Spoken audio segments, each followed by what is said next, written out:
ধ্ৰুপদীটো ভাল আছে এই লক্ষ্যে কলিপতি যুঁজি লেখকে নিশায়ে কৃষ্ণ প্ৰসাদে তাপজিলা পাণ্ডৱে হে পাঞ্চ ভাই দিয়া কৰি লত এক নাই দিয়া কৰ বচনে মাতৃ বচনে কাদৰি লক্ষাধি প্ৰজাৰ লগত যুদ্ধ কৰি একমাত্ৰ কৃষ্ণৰ কৃপাতে পঞ্চভাতে এজনী নাৰী পালে সেইজনী হৈছে দ্ৰৌপদী ব্যাসদেৱৰ সন্মতি ক্ৰমে আৰু মাকৰ বচন আদৰ কৰি যত্ন কৰি লৈ তেওঁলোকে দ্ৰৌপদীক কৰ্তব্যতে গ্ৰহণ কৰিলে কত বিনাই আহি পাছে দ্ৰুপদৰ থানে পাছে নিয়া ৰাজ্যে আহি হৈল ৰংগমণি ইন্দ্ৰপ্ৰস্থে পাণ্ডৱক আহিবা শুনি বন্ধুগণ সবিৰংগে গৈলা চক্ৰপাণি কিছুদিন পিছত আহি তেওঁ দ্ৰুপদৰ ঘৰ পালে আৰু নিজা ৰাজ্যত আহি আনন্দমণি ইন্দ্ৰপ্ৰস্থত পাণ্ডৱক আহা শুনি ভগৱন্ত চক্ৰপাণি আনন্দমণি কাকি হ'ল এৰা নষ্ট হৈল পাণ্ডৱক শুনিল আগে হেন বান্ধৱক দেখি বহু পথ ভাগে আপুনি সৰহৰি জানন্ত জৈতকী ভকত কস্মে প্ৰভু চলিলা কথাকি অযুধিষ্ঠিৰ পুত্ৰ পহাত্যকী মমে চতুৰংগ দলে পাণ্ডৱৰ ৰাজ্য গয়া পাইল বহু যুধিষ্ঠিৰ আদি বহি আশা পাঞ্চ ভাই তৈয়াৰী কৰিল দেৱ শুদ্ধ ভাত্যকী এই সকলৰ পাণ্ডৱসকলৰ নষ্ট হৈল পাণ্ডৱক শুনি লৈ আগে হেন বান্ধৱক দেখি বহু পথ ভাগে আপুনি ঈশ্বৰী জানন্ত জৈতকী ভকতক স্নেহে প্ৰভু চৰিলা কথাকি ভগৱন্ত তেওঁতো অন্তৰ্যামী সকলোৱে জানে যদিও পাণ্ডৱক চোৱাৰ বাবে কৃষ্ণই ইন্দ্ৰপ্ৰস্থলৈ গৈছে শুদ্ধ ভাত্যকীৰ লগত গৈছে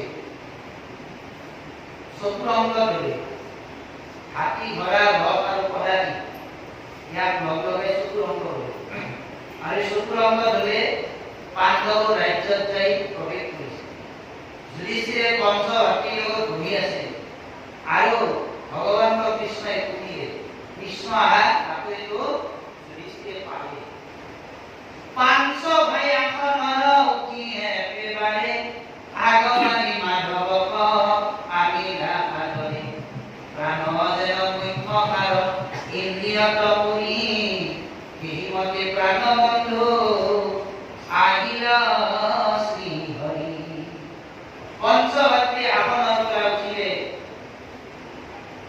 মাধৱক আগবঢ়াই পৰে প্ৰাণ যেন মুখ্য হাৰি ইন্দ্ৰিয়ত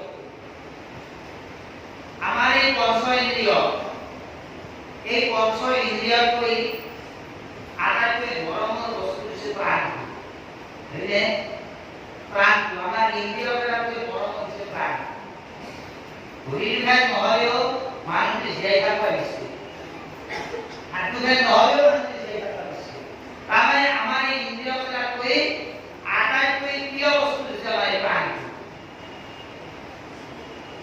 এই প্ৰাণতকৈ প্ৰিয় শ্ৰীহৰি এটাকে প্ৰাণ অনুভৱ কৰিছে তেওঁলোকৰ প্ৰাণতকৈ প্ৰিয় শ্ৰীহৰি সেই শ্ৰীহৰি আহি উপস্থিত হৈছে তেওঁলোকৰ ওচৰত গতিকে আনন্দময় পঞ্চভাতীয়ে আগবঢ়াই আনিবলৈ গৈছে হেন দেখি পৰম পুৰুষ মুকুন্দক আলিঙ্গিয়া পাঞ্চ ভাই পাইলা আনন্দক নষ্ট হইলা পাতক অঙ্গ সঙ্গে অপ্রেম গীতে মুখ শান্ত মহানন্দে।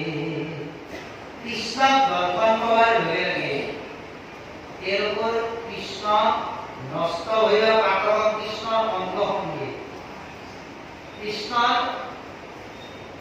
অঙ্গ স্পর্শ করার লগে লগে আলিঙ্গন করার লগে লগে কৃষ্ণ অঙ্গ করার লগে লগে পাণ্ডবসকলৰ যি পাপ আছিল এই পাপবিলাক নষ্ট হৈ গ'ল আৰু কৃষ্ণ দৰ্শনৰ লগে লগে তেওঁলোকৰ মুখত সপ্ৰেম ভক্তি কৃষ্ণ দৰ্শনৰ লগে লগে সপ্ৰেম ভক্তি এইটো এটা বৰ আচৰিত কথা। একে কথা আমি আপোনালোকে আৰম্ভণি কওঁ দ্ৰৌপদীৰ কথা ইয়াতে আহিছে। দ্ৰৌপদীক যেতিয়া মুখাখনে বস্ত্ৰ হৰণ কৰিবলৈ চুলিত ধৰি টানি আছিল ৰজস্বল অৱস্থা তেতিয়া দ্ৰৌপদী এটা মনত অহংকাৰ আছে পঞ্চস্বামী এই গছগছীয়া মোৰ পাঁচটা স্বামী খাব দেই মই কি খাই কৰিলে এই মুখাখনে চুলিত ধৰি আঘাত কি হ'ল প্ৰতিজ্ঞা কৰিলে যে এই মুখাখনৰ ৰক্তৰে যেতিয়ালৈকে মই এই চুলি ভৌত নকৰো বা চুলি ধম তেতিয়ালৈকে মই চুলি নাকাটো। এইটো দ্ৰৌপদীৰ কি আছিল অহংকাৰ আছিল চুলি নধৰি একেবাৰে দ্ৰৌপদী চৰিত্ৰ দুটা আছে ভাগৱত চাওঁতে ঈশ্বৰ কৃষ্ণৰ সংস্পৰ্শত যি আমাৰ মন পবিত্ৰ হয় তাৰ এটা উদাহৰণ সুন্দৰ দিছে দ্ৰৌপদী। যিজনী দ্ৰৌপদী মুখাখনৰ ৰক্তৰে চুলি ধুব তেতিয়াহে তাই চুলি বান্ধিব এইটো প্ৰতিজ্ঞা কৰিছে কিমান অহংকাৰ। সেইজনী দ্ৰৌপদীয়ে কিন্তু এদিনাখন অস্বস্থামাই নিজৰ পঞ্চপুত্ৰ শিৰচ্ছেদ কৰাৰ পিছতো সেই পঞ্চপুত্ৰৰ শিৰচ্ছেদকাৰী অস্বস্থামা দ্ৰৌপদীক ক্ষমা কৰিছে। চৰিত্ৰ দুটা হয় না মানুহ একজনী দুটা চৰিত্ৰ। এই যে দ্ৰৌপদীৰ মনত ক্ষমাৰ ধৰ্ম উৎপন্ন হ'ল কেনেকৈ একমাত্ৰ ঈশ্বৰ কৃষ্ণ সংস্পৰ্শ ভগৱন্তৰ সংস্পৰ্শ দ্ৰৌপদী পৰিৱৰ্তন সেইকাৰণে ভগৱন্তৰ ভকতৰ প্ৰাণত আছে ভগৱন্ত ভকতৰ সংগত যদি আমি আহোঁ তেনেহ'লে আমিও নিশ্চয় দ্ৰৌপদীৰ দৰে ক্ষমাহীন হ'ব পাৰিম।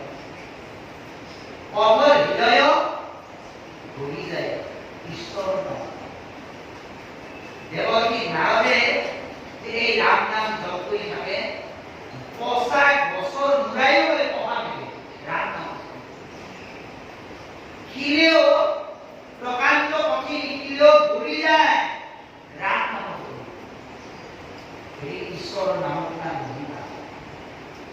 ইয়াতে সেইকাৰণে দিছে যে কৃষ্ণ দৰ্শন কৰাৰ লগে লগে নষ্ট হৈ যায় কৃষ্ণৰ অংগ সংগ পাণ্ডৱসকলৰ যিমান পাপ আছিল সেই পাপময় কৰি কৃষ্ণ দৰ্শনৰ লগে লগে নষ্ট হ'ব আৰু সপ্ৰেম ভক্তি আহি তেওঁলোকৰ উপস্থিত এই ৰাম যুধিষ্ঠিৰ ভীমক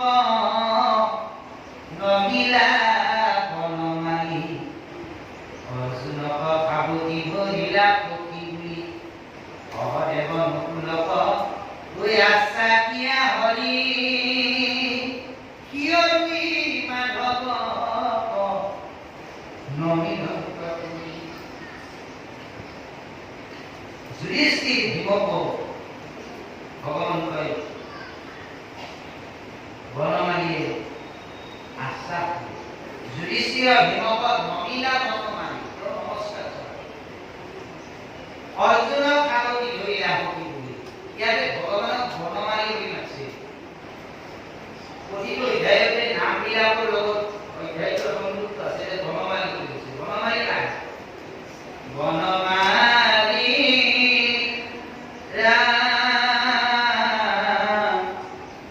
হে মোৰ প্ৰাণ গইলা কোন স্থান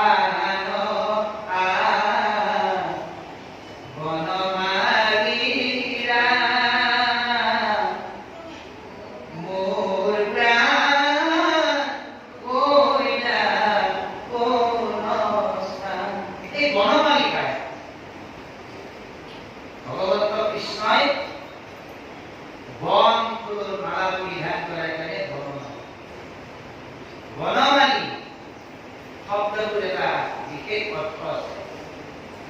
ব শব্দ হৈছে বৰুণ, বৰুণ মানে পানী। ন শব্দ হৈছে নভ, নভ মানে আকাশ। ম শব্দ হৈছে মৰুত, মৰুত মানে বায়ু, পানী, আকাশ, বায়ু। অতে হৈছে অগ্নি, অগ্নি মানে জুই। আৰু এই পঞ্চতত্ত্ব মাটি, পানী, বায়ু, আকাশ, অগ্নি ক'ত বিলীন হয়? মানে এই মাটিতে বিলীন হয়। অৰ্থাৎ এই পঞ্চভূতি শৰীৰটোৰ মালিকজন হৈছে ভগৱান। এই পঞ্চভূতি শৰীৰটোৰ মালিকজন হৈছে ভগৱান। গতিকে সেইজন বনমালীয়ে যুধিষ্ঠিৰ ভীমক প্ৰণাম জনাইছে। ৰত্নৰে এখনে বহি প্ৰকাশন্ত হৰি,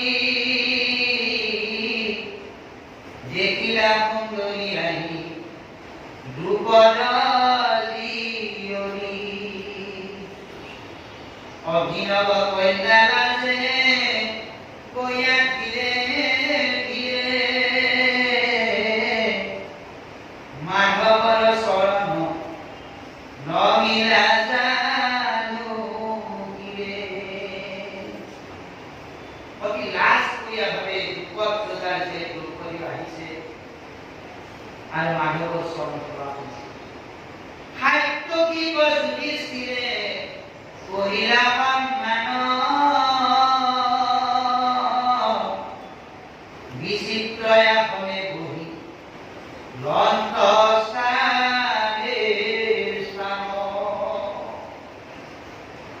অনন্তৰে কুন্তি আহি ভৈলা কেহি ঠাই, তাপনে কি উঠি গনা নীল জৰুৰাই। লাই লাই কুন্তি আহিছে আৰু কুন্তি আহি প্ৰণাম জনালে। কুন্তিক ভগৱান কৃষ্ণই প্ৰণাম জনালে। এইহে কুন্তি। পূৰ্বৰ নাম আছিল কুন্তিৰ পিঠা। কুন্তি ৰজাই লালন পালন কৰি ডাঙৰ দীঘল কৰাৰ বাবে তেওঁৰ নাম দিলে কুন্তি। কৃষ্ণ দৰ্শনে আনন্দিত হৈলা কুন্তি, ভাতৃপুত্ৰ বুলিয়া সাৱতী ধৰিলংকি। চিৰঞ্জীৱ হোৱা বোলে বিলতয়া কৃষ, আনন্দে কথা বহে আনাকুলিক। কুন্তিক সমুধি বাৰ্তা পুষন্ত মুৰাৰী, ইতৰূপ পেহি কৰি লাহা কেন কৰি। হে পেহি, তুমি এই দুখ কষ্টবিলাক কেনেকৈ সহ্য কৰি আছা? তোমাৰ দুখৰ কথা শুনি মোৰ হৃদয় দুখ কৰা নাই। উৰি মাৰিলে দুৰ্যোধনে, মহাভোগে আহি মই দেখিলো আপোনে। ভীষ্ম বিদুৰ পয়ামি নিন্দিল বিস্তৰ, কি কহিব দুখৰ যত পাইল নিৰন্তৰ। কৃষ্ণৰ বচন হেন শুনি মহাশান্তি, গদ গদ ভাবে আহি মাতিল কুন্তি। এ বহুতৰ ক্লেশ পাবো মুনি মহাশান্তি, দুখৰ বিলাপ মাধৱ ভত দীনাবন্দী। ভৈখানি যে প্ৰভু মোৰ কৈলে কল্যাণ, হাই অপুৰক পাঞ্চি পঠাই নাজৰিমান। তৈখানি জানিল মোক উমৰন্তে কৃষ্ণ,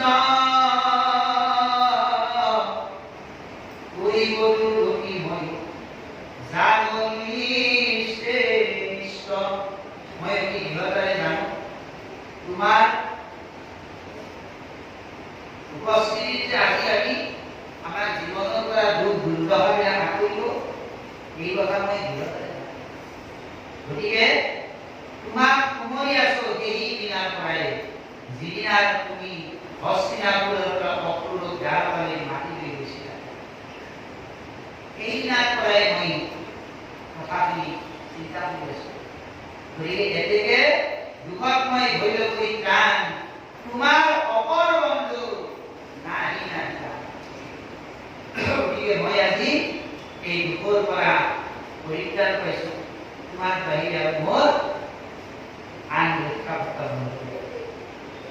সমস্তৰে আত্মা প্ৰভু তুমি নাৰায়ণ নাহিকে তোমাক শত্ৰু মিত্ৰয়ো ৰাখিন তথাপি হুমৰে জিত তোমাৰ অচৰ হৃদয়ত থাকিতা ভৰাটো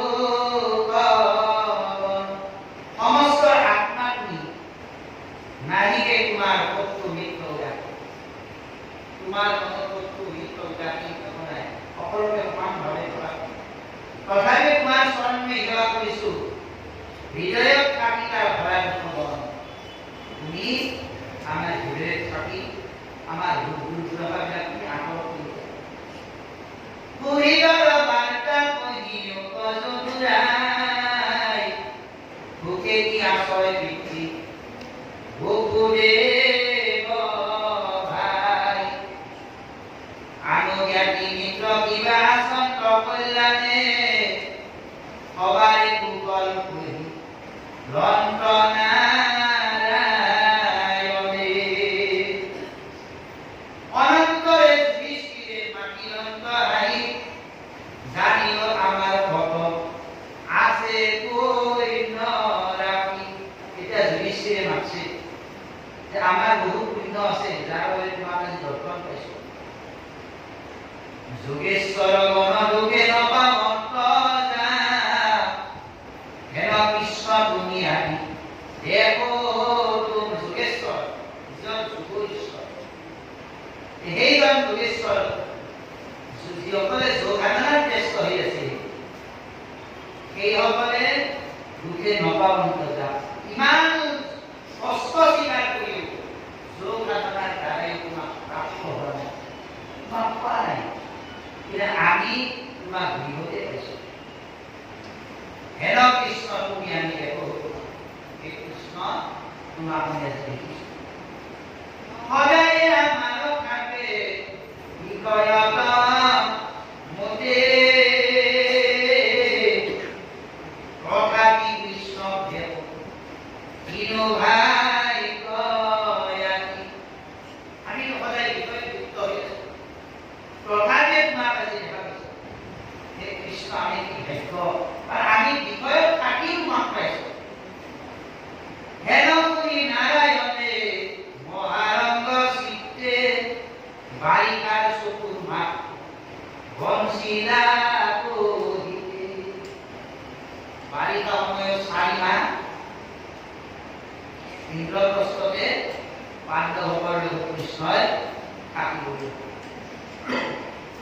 ৰাজা যুধিষ্ঠিৰে ৰাখিলা ভক্তি কৰি অতদিন বন ৰাজ্যে ৰহিও শ্ৰী হৰি ইন্দ্ৰপ্ৰস্থ নগৰৰ যতনৰ নাৰী সবাৰ নয়নানন্দ জানয় মুৰাৰী সকলোৰে নয়নৰ মণি কৃষ্ণ সকলোৰে নয়ন আনন্দ প্ৰদান কৰা কৃষ্ণ পাণ্ডৱক লাগি কৃষ্ণে সজাইলা নগৰ যেতিখনে বিশ্বকৰ্মা বুলি আহে যোগেশ্বৰ যেতিখনে কৃষ্ণে মাত্ৰ কৰিলা ইয়াতে হে ৰাম কাব্যখনে নিৰ্মিলংক নগৰ বিশেষ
এতিয়া ভাগৱত পাঠ কৰি তাতে যাই বহু আমাৰ কেইজনমান বাবাই যাই সুধে বিভিন্ন প্ৰশ্ন।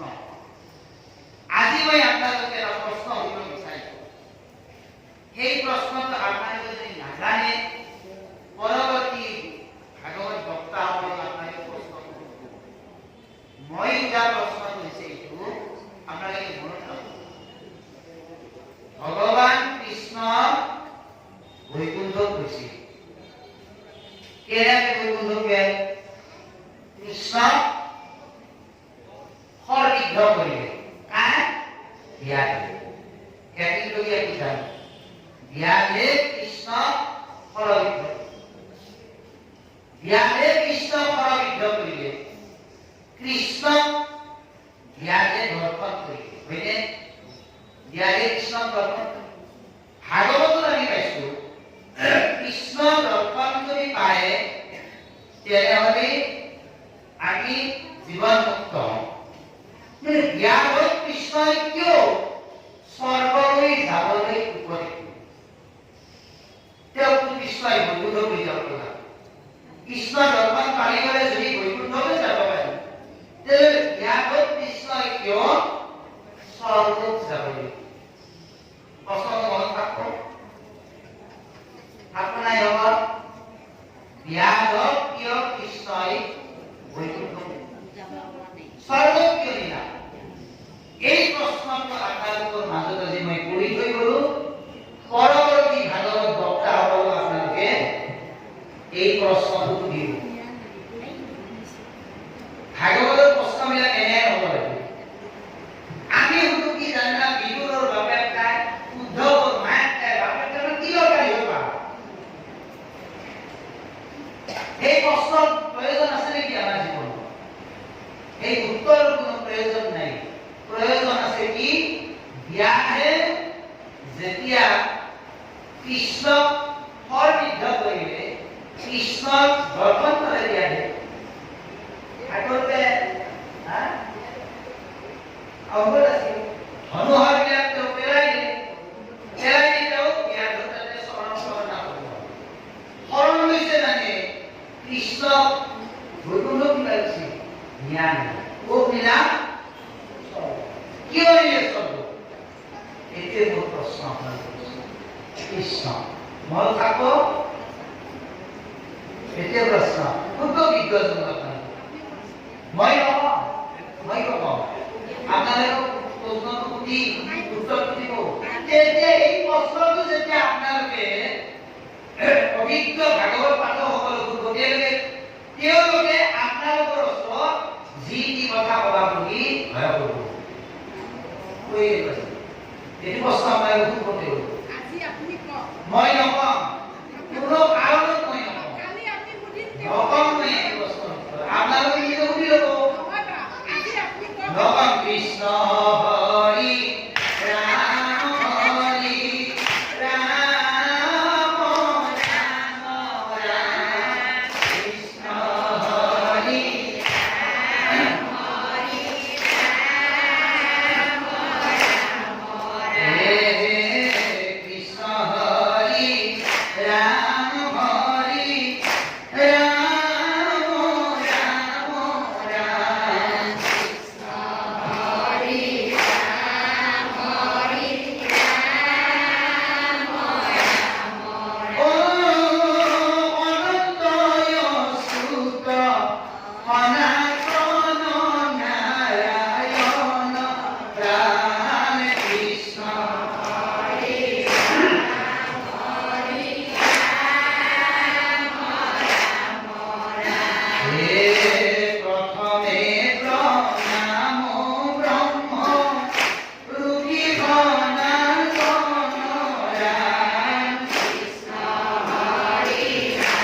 লয় হরি রে নাম লয় রে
শ্রীমন্ত শঙ্কর হরি ভগত জানালে নকল্প তাহান্ত বিনাই নাহি নাহি নাহি আমার তাহান্ত বিনাই নাহি নাহি নাহি আমার কৃষ্ণ